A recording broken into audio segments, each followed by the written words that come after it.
ವಾಸುದೇವ, ನನಗೆ ನಿನ್ನ ಹೊರತಾಗಿ ಬೇರೆ ಗತಿ ಯಾರು? ಆತ್ಮೀಯ ಸಜ್ಜನರಿಂದ ಪರಿತ್ಯಜಿಸಲ್ಪಟ್ಟೆನು. ನನ್ನ ಪತಿಗಳು ನನ್ನನ್ನು ಭೋಗ ವಸ್ತುವಿನಂತೆ ದ್ಯೂತದಲ್ಲಿ ಪಡವಾಗಿಟ್ಟು ಸೋತರು.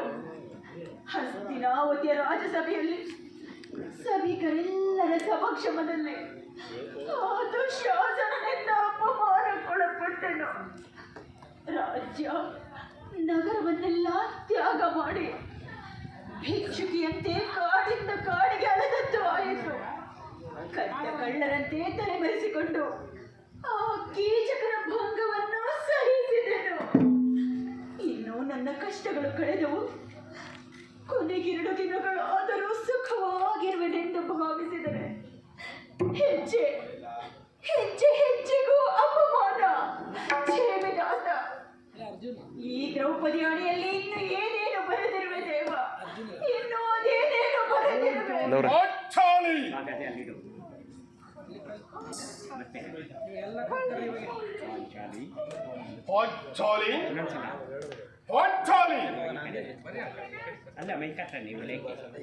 ಇವಳೇಕೆ ಈ ರೀತಿ ಚಿಂತಾಮಗ್ನಳಾಗಿರುವಳು?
ನಾನು ನಿಷ್ಕಾರಣವಾಗಿ ಅಳುತ್ತಿಲ್ಲ.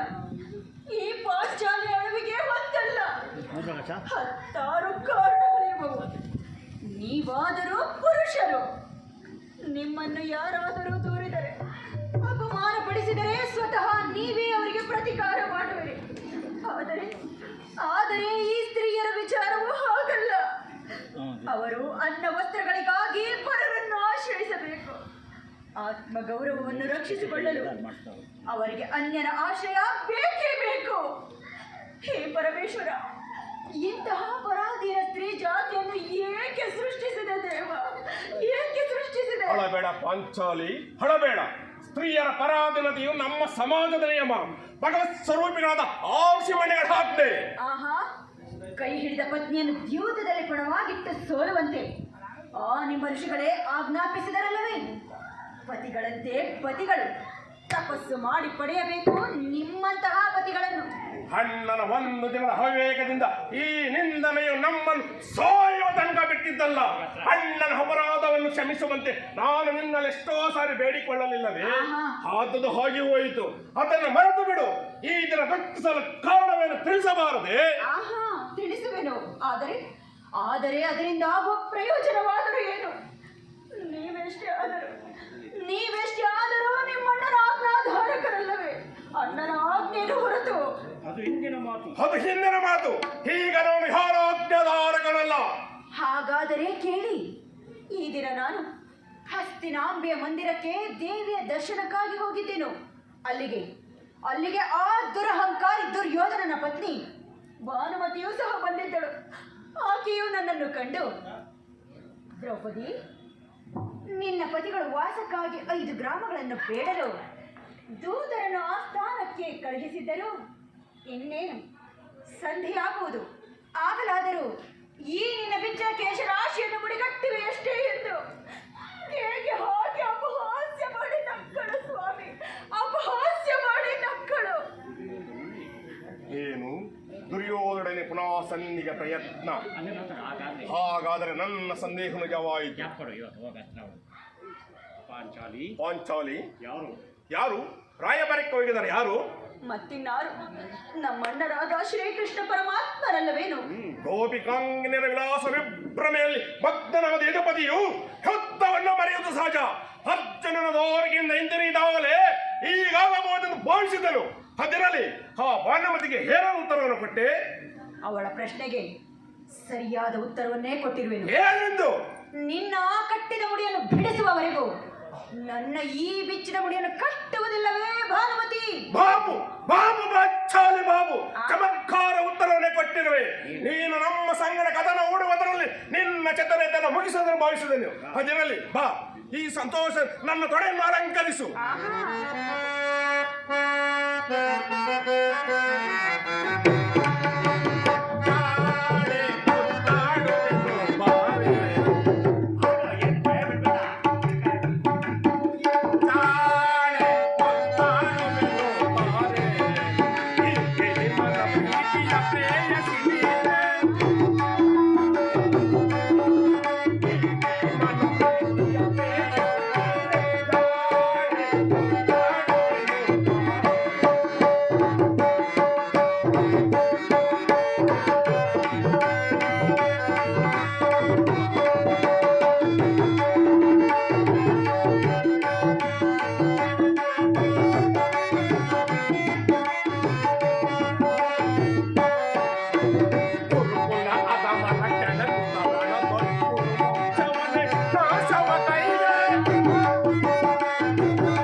ಈ ಹಾಡು ಆದ ತಕ್ಷಣ ಹಾಕ್ತೀನಿ.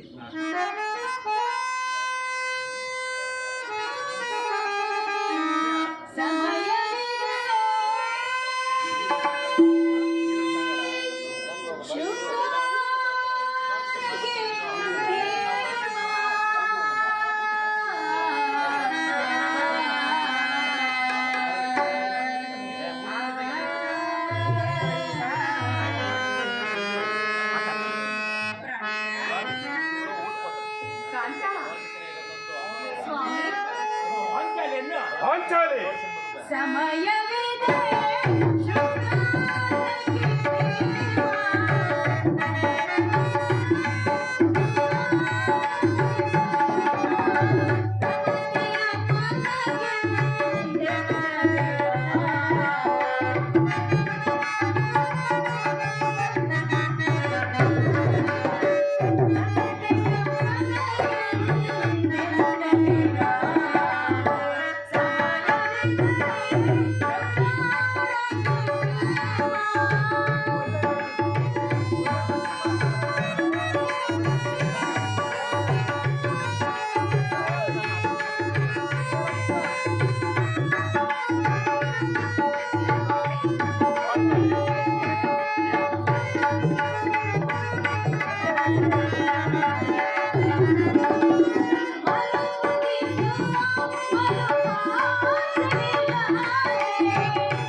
ಭಾಷೆ ಕಲಿಸಿದ ಆಗ ಆಗ ಪ್ರಾಣೇಶ್ವರ ಯಾವಾಗ ಮತ್ತೊಮ್ಮೆ ಹೇಳಬೇಕೇನು?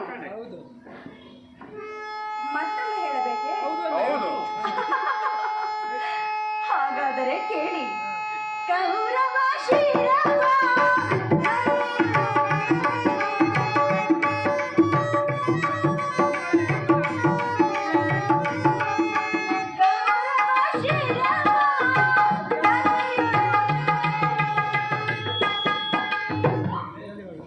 ಪ್ರಾಣೇಶ್ವರ ಪಾಂಚಾಲಿ ಆಗ ಯಾವಾಗ ಮತ್ತೆ ಮತ್ತೆ ಹೇಳಬೇಕೆ? ಯಾವಾಗ ಯಾವಾಗ ಕೌರವರ ಶಿರವನ್ನು ಛೇದಿಸಿದಾಗ ಚೆಲ್ಲುತ್ತಾ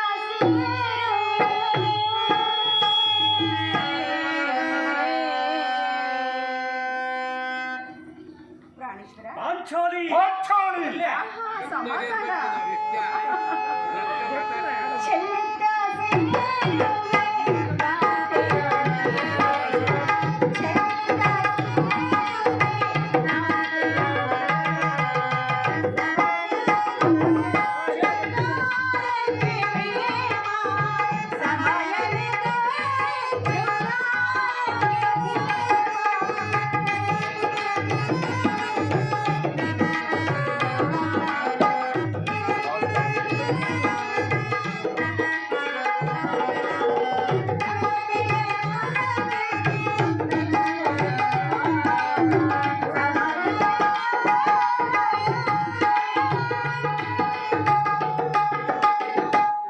ಪ್ರಾಣೇಶ್ವರ ಕಾಂತ, ಪಾಂಚಾಲಿ ನಿಮಗೆ ನೆನಪಿದೆ? ಅದೇ ಹಿಂದೆ ಒಂದು ದಿನ ಈ ನನ್ನ ಬಿಚ್ಚಿದ ದ್ವೇಷರಾಶಿಯನ್ನು ನೋಡು ಕುರುಕುಲಾಂತಕ ಕಾಳರಾತ್ರಿ ಎಂದು ಸಂಬೋಧಿಸಿದಿರಿ. ಇನ್ನು ಅದೇನೇನೋ ಹೇಳಿದಿರಲ್ಲವೇ? ಪುನಃ ನನ್ನ ಬಾಯಿಂದ ನನ್ನ ಬಾಯಿಂದ ಪ್ರತಿಜ್ಞೆಯನ್ನು ಕೇಳಾಪಿಸುವೆಯಾ? ಮಾಡಿದ ಪ್ರತಿಜ್ಞೆಯನ್ನು ಮರೆಯುವಂತ ಹೇಳಿಯಲ್ಲ ನಾನು. ಆಹಾ, ಹೇಳುವುದು ಮಾತ್ರವಲ್ಲ, ನುಡಿದಂತೆ ನಡೆಯಬೇಕೆಂಬುದೇ ನನ್ನ ಇಚ್ಛೆ. ನಾನು ಸುಮ್ಮನೆ ಇಚ್ಛಿಸಿದ್ರೇನಾಯಿತು? ನೀವೆಷ್ಟೇ ಆದರೂ ನಿಮ್ಮಣ್ಣನ ಆಜ್ಞಾಧಾರಕರಲ್ಲವೇ? ಅದು ಹಿಂದಿರಬಹುದು. ಈಗ ನಾನು ಯಾವ ಆಜ್ಞಾಧಾರಕರಲ್ಲ. ಶಾಂತಿಯನ್ನು ಬಯಸುವರು ಸತ್ಯ ಪ್ರಸ್ತಾಪದೊಡಗಲಿ ನಾನು ಹೊತ್ತವನ್ನು ಆತುರದಿಂದ ನಿರೀಕ್ಷಿಸುತ್ತಿರುವನು. ಧರ್ಮ ಪ್ರಾಣಿ ನಿಷ್ಠರು ದುರ್ಯೋಧನ ಅನಂತ ಅಪರಾಧವನ್ನು ಕ್ಷಮಿಸಬಹುದು, ಆದರೆ ನಾನೊಂದು ಗರಿಯನ್ನು ಸಹಿಸುವುದಿಲ್ಲ.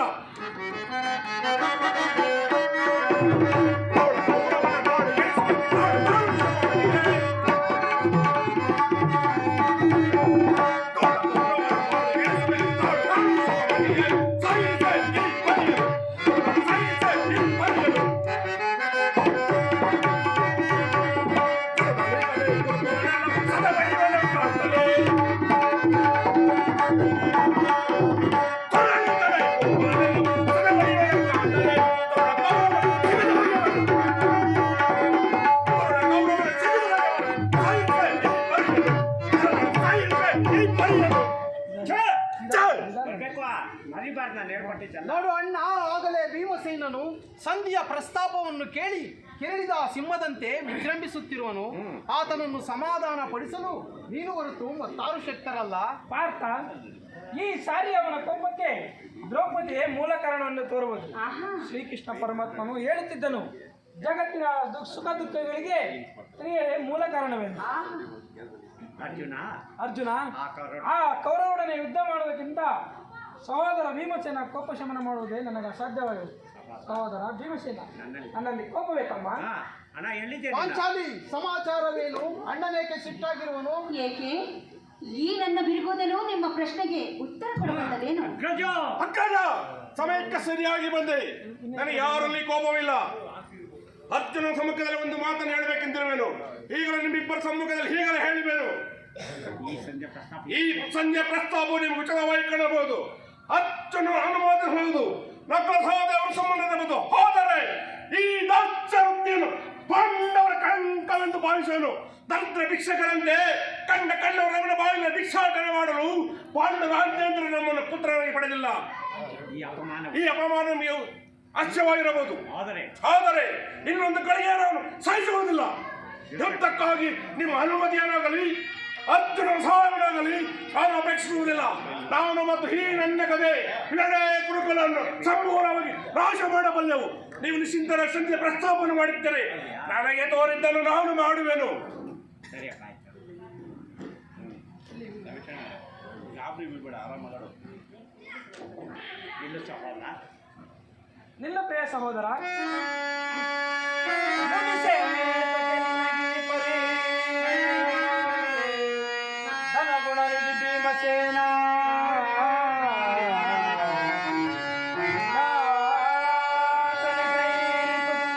ಮನಸರಿ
ಸಹೋದರ, ನಿನ್ನ ಕೋಪವನ್ನು ತಡೆಯುವ ಶಕ್ತಿ ನನ್ನಲ್ಲ. ಶಾಂತನಾಗುತ್ತಮ್ಮ. ಕೋಪ ಮಾಡಬೇಡವಣ್ಣ, ಧರ್ಮರಾಜನು ಕೋಪ ಮಾಡಬೇಡವಣ್ಣ, ಧರ್ಮರಾಜನು ನಮ್ಮೆಲ್ಲರಿಗಿಂತ ಹಿರಿಯವನು. ಆತನ ಇಷ್ಟಕ್ಕೆ ವಿರುದ್ಧವಾಗಿ ಪ್ರಾರಂಭಿಸುವುದು ಅನುಚಿತ. ಪಾಂಚಾಲಿ ಪಾಂಚಾಲಿ ಸಮಾಚಾರವೇನು? ಬರೀ ಪಾಂಚಾಲಿ ಹೇಳ. ಬರೀ ಪಾಂಚಾಲಿ ಬರೀ ಪಾಂಚಾಲಿ. ಪಾಂಚಾಲಿ